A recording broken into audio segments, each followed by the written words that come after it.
Well, meantime, Vice President Harris continues to try and drum up support from black men in the battleground state of Michigan. She's also getting support from First Lady Joe Biden, who is stumping for Harris today in Pennsylvania. President Biden is also there, but is not campaigning for his VP. Let's bring in News Nation's Kelly Meyer, who's live for us there at the White House. Kelly, will the current president be joining his vice president anytime soon?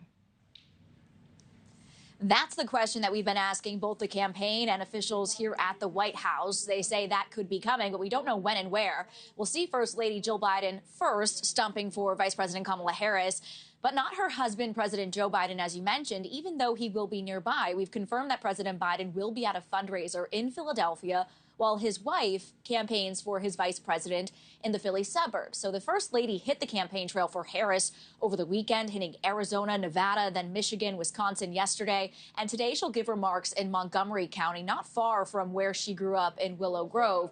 And we're told by the campaign that Biden will be stumping for Harris soon, but no details, as we said, when or where that may happen. The last time Biden joined Harris was on Labor Day weekend in Pittsburgh, PA. And it comes as Harris is weighing just how much distance to put between her and the president. But Democratic sources tell us that a Biden visit to places like Erie, where we were yesterday, or Scranton, PA, may be beneficial for Harris. And it comes as former presidents Obama and Clinton are hitting the campaign trail. Obama last week in Pittsburgh, PA, working to build support from black voters. Clinton was in Georgia yesterday. Take a listen. All we got to do is show up. If we show up, we'll win. That's right. And it's in your hands. Today, Harris will head to Detroit, Michigan, her fifth visit to the Detroit area since launching her campaign. The campaign tells us she will continue engaging with black voters specifically, and she is set to join a radio conversation with Charlemagne Lagarde later this evening. Last night, when we were on the road with her in Erie, Pennsylvania, she focused her remarks on the dangers of a second Trump term and taking a rare pause in her remarks to toss to clips of Trump saying that he would deploy the military on his enemies. Donald Trump is increasingly unstable and unhinged.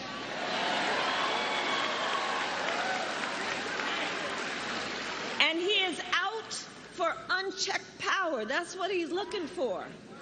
He wants to send the military after American citizens.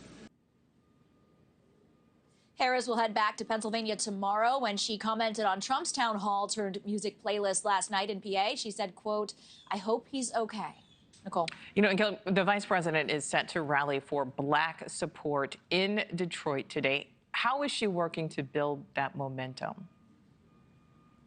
Yeah, and this is an area Harris is looking to build support in, as the campaign is signaling that they need to reach out to this demographic. So she's planning to keep building on that new initiative that she just launched. The campaign is calling it Opportunity Agenda for Black Men. It includes items like focusing on health challenges for black men and loans for small businesses. She stopped by a black-owned small business in Erie, PA last night, you could see here. And she's planning to do the same outreach in Detroit today and the Philly area tomorrow. But right now, support for Harris is high among black voters, but it's notably less than President Biden in 2020 and former Secretary of State Hillary Clinton in 2016. Back in 2016, Clinton won black voters over Trump 91% to 6%, and Biden won the demographic over Trump 92% to 8%. That's according to Pew Research Center. And the economy, like much of the rest of the electorate, black voters feel not so great about the state of it. Only 26% of black voters surveyed rated the country's economic conditions as excellent or good, while 74% rated it as fair or poor. So the campaign sees this as a key to turnout in urban cities like Detroit and Philly, where she needs to pull out those big margins in order to win over Trump in this important blue wall state. Nichole. Absolutely. All right, Kelly Meyer, live for us there in Washington. Thank you. Thanks for watching. Go to joinnn.com to find News Nation on your screen. And don't forget to click the red subscribe button below to get more of News Nation's fact-driven, unbiased coverage.